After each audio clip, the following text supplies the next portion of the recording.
Have you? Hey, I want to move quickly because I've only got you for a couple of minutes, but it's a privilege to have you back on my program. This week for the third... Let's fire away. Thank you, sir. This week for the third time, someone at a McCain event used your middle name. I have said on my radio show that I view that as an effort to further internet lore and urban legend about your background. How do you interpret those references? Well, there's no doubt about it. Look, I don't think that there's any secret about this. My father was from Kenya, so I've got a Arab-sounding name, and I think most people know that I was raised by my mom, who was from Kansas, which is why I've got a Kansas-sounding accent. But when people are purposely doing this in connection with a theme that the McCain campaign's decided they want to pursue in the last 4 weeks, which is to go after me personally in some pretty aggressive ways, then what is that they're trying to distract from the economy. And the fact that the Dow just went down again 680 points today. We've got a biggest economic crisis on our hands since the Great Depression. And Senator McCain's team has said in the newspapers, they've said it publicly, if we're talking about the economy, then we lose this election.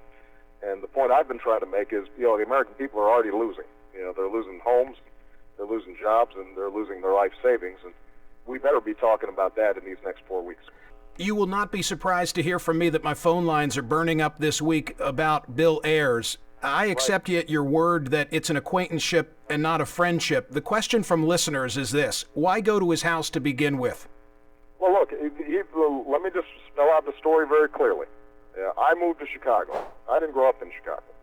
And after having gotten out of law school, I was involved in a bunch of civic activities. And the gentleman in question, Bill Ayers, is a college professor, teaches education at the University of Illinois. And that's how I met him, was working on a school reform project that was funded by an ambassador and former close friend of Ronald Reagan's. And I was sitting on this board with a whole bunch of conservative businessmen and civic leaders, and he was one of the people who was on this board. And he lives in the same neighborhood. Ultimately, I ended up learning about the fact that he had engaged in this reprehensible act 40 years ago.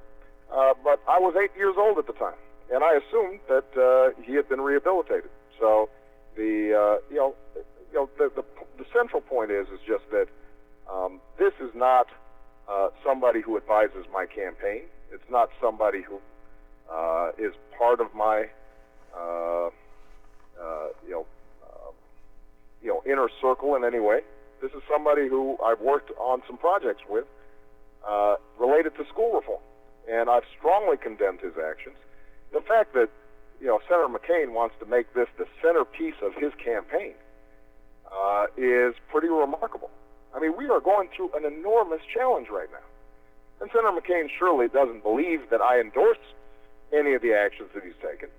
There's no sense, nobody is suggesting that in any way I think the actions that this radical group back in the 60s did was the right thing to do. This is just a political tactic. And I think it's disappointing because, I think one of the problems with being in public life is you end up knowing all sorts of people.